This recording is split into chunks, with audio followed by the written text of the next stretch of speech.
सौरभ जोशी के एक ब्लॉग में सौरभ का उतना एफर्ट रहता है जितना कि भुवन बाम के एक वीडियो में उनका रहता है। आंसर ना आ रहा है क्या? लेकिन क्यों? क्योंकि दोनों के अपने वीडियो बनाने के पीछे का लक्ष्य अलग अलग है। सौरभ का लक्ष्य डेली कंसिस्टेंसी के साथ जस्ट वीडियोस डाल देना जिससे कि उसका वीडियो एवरेज बनता है। मेहनत एफर्ट उसका भी लगता है कि डेली शूटिंग, डेली एडिटिंग, रात रात जग के एडिटिंग, ये हेक्टिक से हो जाता है थोड़ा।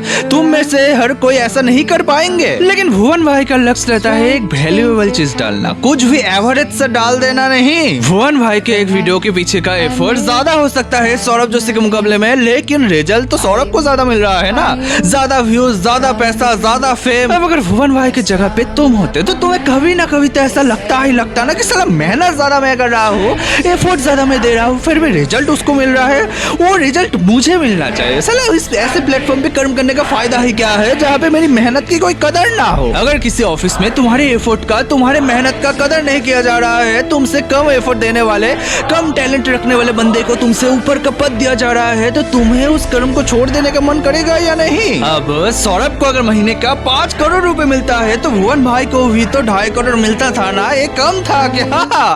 फिर भी इन्होंने कर्म करना छोड़ दिया, किस चक्कर में? कंपैरिजन के चक्कर में।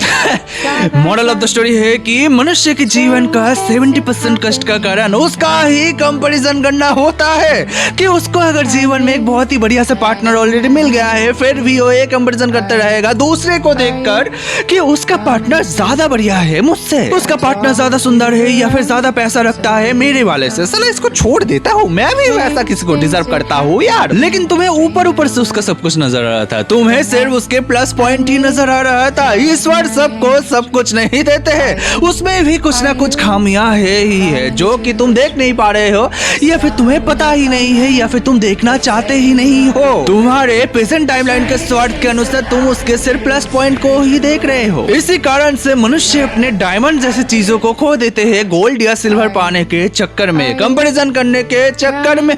या फिर तुम किसी रास्ते में 6 साल से स्ट्रगल करते जा रहे हो, तुम्हें सफलता नहीं मिल रहा, लेकिन तुम्हारे बाद में आके भी तुमसे कम एफर्ट दे के भी कोई तुमसे आगे निकल जा रहा है, उसको सक्सेस मिल जा रहा है।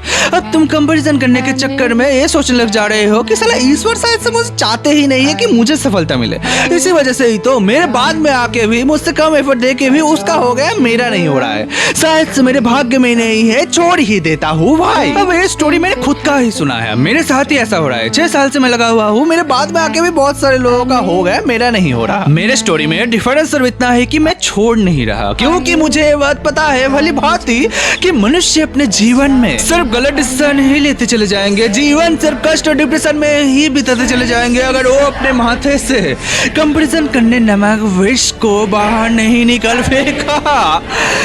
क्या समझे? अब इस वीडियो को किस किस को टैग करना है वो तुम स्वयं ही भली भांति जानते हो।